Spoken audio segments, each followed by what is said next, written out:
Hey guys, Aaron Dorr here at the Missouri Firearms Coalition. We are live in the Attorney General's office right here in Jeff City. Mr. Attorney General, you got a big announcement for gun owners right now in Missouri. Yeah, I'm excited to say that as of this week, on January 23rd, 2025, the state of Missouri will be seeking a petition for writ of certiorari at the United States Supreme Court to reinstate the SAPA law. And this is a bold move to fight back against Biden's corrupt Department of Justice that sued the state of Missouri to join the law. So we're fighting for the Second Amendment while still fighting for the 10th Amendment and the state's ability to control the operations of state law.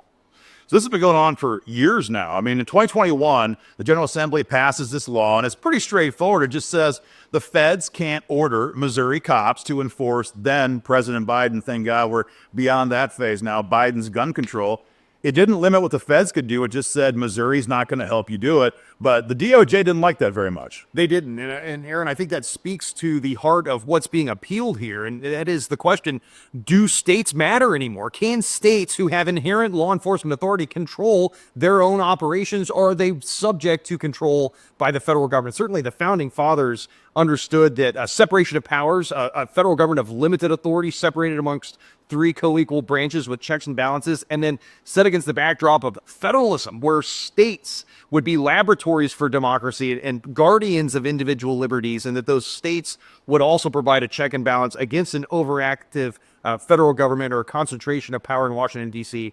That has been eroded over the years, and we're fighting to restore the role of states in our federalist system. I think a lot of folks kind of confuse SAPA with being primarily a gun issue. And ultimately, it's not. It's ultimately more about Missouri's sovereign right to tell the feds, we decide what's best for Missouri, our state constitution, which you guys defend, the General Assembly across the street. Missouri could do what's best for Missouri. Yeah. And that's all this law ultimately said was we're not interested in helping a hostile Department of Justice enforce federal gun control. What's funny now, Mr. Attorney General, is how every blue state governor in America is out there saying, President Trump can't do this. We're not going to help him do that. So all of a sudden, it's cool, it's hip for blue states to say we're not going to help the feds do it. When Missouri did it, that was a constitutional crisis. And triggered a lawsuit from the Biden administration's corrupt Department of Justice. The DOJ sued the state of Missouri. I mean, It's very different when the state of California and New York says, we're not going to help ICE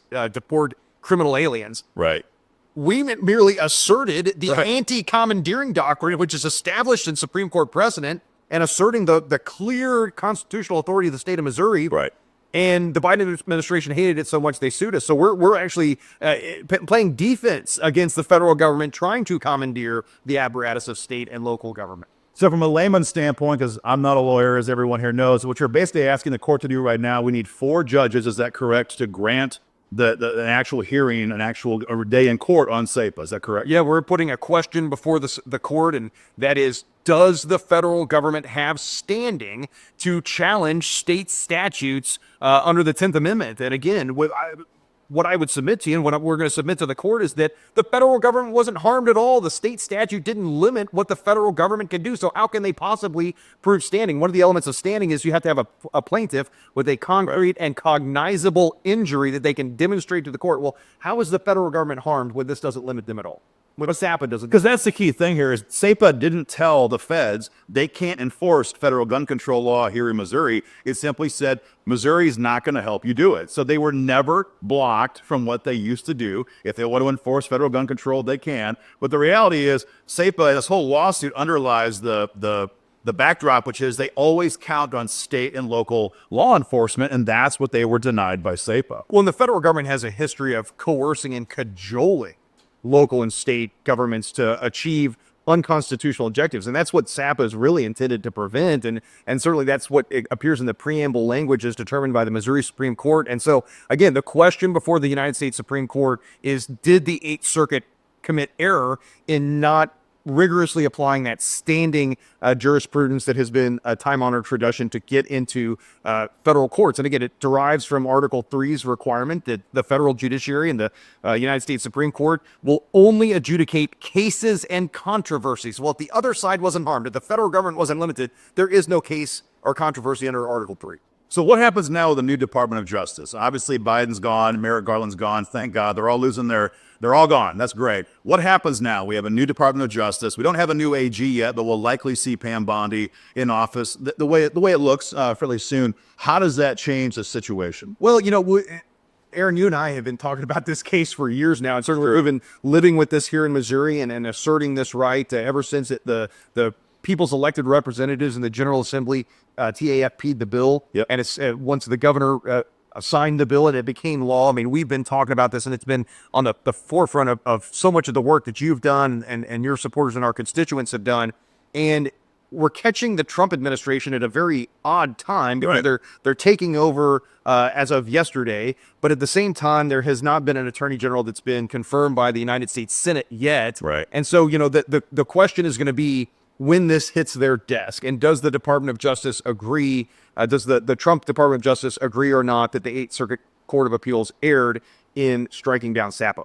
We feel very strongly the Eighth Circuit Court of Appeals erred, and we're going to put our best foot forward and make that case to the United States Supreme Court. And again, when we're asking for a petition for writ of cert, the court has to grant cert in order to then hear the merits of the case. So right now, the only question before the court is, will you hear us out and let us make the case to you? And we're confident. That's a good point. The AG's office can't really, federal AG, not your office, can't really engage. All we're asking for right now is to get our day in court, or for you guys and your team to have your day in court. If that's granted, then it's a whole different ballgame on what a new Department of Justice could or could not do. You guys had a heck of a 4-year run, when it comes to fighting for gun rights at this office. And when you got here, you guys have been like the tip of the spear on so many gun rights issues for years and years here in Missouri. The ramifications here are far larger than simply Missouri, though, because if SAPA stands, then it has always been the roadmap, and now it's going to be a court's, check the box roadmap that other red states can follow. Yeah, I'm proud to live in a state, in my home state of Missouri, where we love freedom and we love our rights to keep and bear arms. And again, that's why SAP is such a perfect vehicle to ask this, this 10th Amendment question, whether or not states matter and whether or not the federal government has standing to sue when they don't like a law that our people's elected representatives pass. And it does. It reverberates across the nation in every legislative hall in the United States of America. It reverberates across the structure of our Constitution and the Democratic Republic at large, whether states will continue to matter in the future. And so it's a fight worth making. So proud of the work that your organization has done to lead the charge and make Missouri the poster child for freedom and for the right to keep and bear arms. Well, we're glad you're back in for a full 4-year ride now. It was great to watch you get, like with your family there, get sworn in just right across the street here recently. It's been, you have not just notched big wins on guns. You guys have been like tip of the spear on so many issues against the Biden. I hope you guys aren't bored now, with Joe Biden being out of the White House, as you guys were tip of the spear every day, the way it seemed, and holding him accountable. Well, yeah, Aaron, appreciate it. Appreciate that. The Constitution matters, and our freedoms matter, and the state matters to me, and I'm doing it because this is where my kids are growing up, and I want them to enjoy that legacy of freedom. But I'll tell you this, the pernicious evil that we saw from the Biden administration, it doesn't disappear because he and Kamala Harris lost. Right. It goes down to blue states. It goes down to blue cities. And I look at Jackson County, Missouri, as enacting an ordinance to limit our ability to keep and bear arms. And it violates Article 1, Section 23 of the Missouri Constitution. We have one of the most robust protections for the right to keep and bear arms codified in our state constitution. And again, under the original founders' intent, the states were to be guarantors of individual liberty. Right. And Article 1, Section 23 not only protects the right to keep and bear arms, but ammunition and accessories.